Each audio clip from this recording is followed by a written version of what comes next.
Isabel Wagner. I'm a freshman here at MCC, and I'm majoring in American Sign Language. So for analyzing intercommunication within a sub-American culture, I obviously chose deaf culture because I've been fluent in ASL for 3 years and I really love the deaf community, and I think it's really interesting how much thought goes into every sign, and it's just really beautiful language. So deaf culture is what I chose. So the first theory I'm going to be describing deaf culture in is intercultural work group communication theory.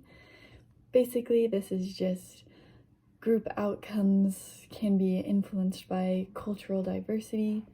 So different cultures can lead to different outcomes, basically, summed up in a few quick words. So the ethical question that goes along with this wonderful theory is, should workers disclose information about their ethnicity and race to help organizations be more transparent about workforce demographics? Now, this could help for easier communication, especially in deafness, because, it's nice to know how to interact with someone who can't hear, who can't communicate the same way as you. Like, at all. And in deaf culture, people are really straight to the point. They don't beat around the bush.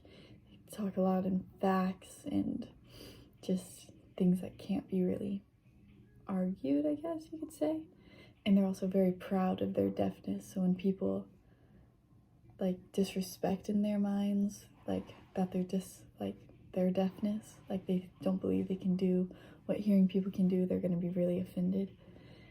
Like when they sign with an interpreter to help them, some people will talk to the interpreter rather than the deaf person, which is considered very disrespectful, and you should not do this. This will lead to the deaf person feeling very frustrated and unimportant because obviously, so they're not being addressed, they're not being spoken to.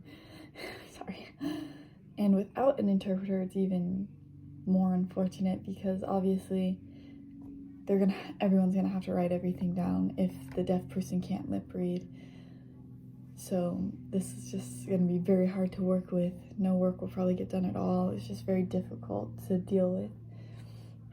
And obviously, people are gonna get frustrated and gonna stop communicating in general, which is not the best.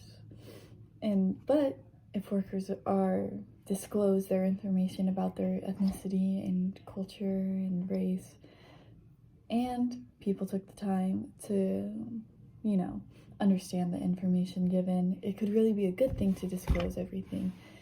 And, it'll benefit the workforce altogether, which is really nice.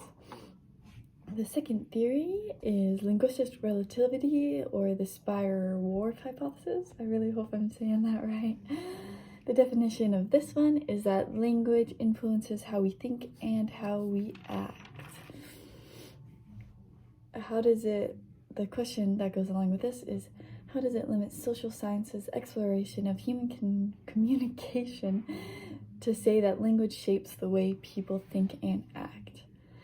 Honestly, I really like this hypothesis. I find it really interesting because, obviously, how we speak, I guess, the language we use is going to be how we're perceived. So it's really interesting to think that it shapes how we think and act, which in the end I don't believe is true, because there's other factors that go into who we are, such as personality traits and where we live, stuff like that. And ASL, in that language, it's very expressive. Your facial expressions, your body language, even the way your shoulders are facing, change the meaning of a sentence. So it's very expressive. And typically, people are obviously viewed as very expressive who use it, which are typically extroverts. If you think about it that way, extroverts are loud. You're doing big, bold movements, you're gonna think you're an extrovert usually. And that's really not true, because there's obviously deaf people out there who are shy and introverted, and people who use sign like me who are shy and introverted. And so it's just not you can't really judge it based off of the language alone. And in ASL an interesting part about this lesson is when it talked about how that in some languages they use present tense, and so everything is just, they're easier to save money because they're just thinking about the now rather than the future. And in sign language, the word order is time, place, subject, comment on the subject. So since the time comes first, it's very like, it's the first thing you hear, the first thing you notice. This might lead to deaf people and people who use sign language a lot to be more past and future oriented rather than like present oriented, which might lead to them not being able to like save as well like the present oriented languages. But again, simply taking in account of languages and like is extremely limiting exploration of human communication, because there's so many different things that go into what a person is, who they view themselves as, such as like their beliefs and their habits. And you know, in the end, deaf culture is a beautiful culture within the US. It's a very expressive language that comes with a few difficulties in communication.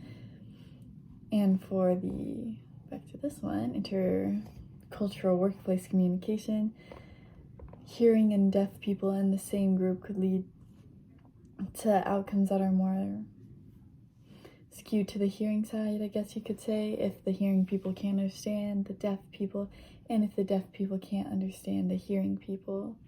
And for this one, just to sum it up real fast, language isn't what makes a person, just as signing is just a part of deaf culture. It isn't who the deaf people are.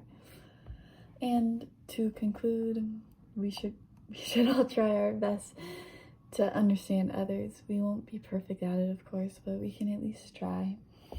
Thank you.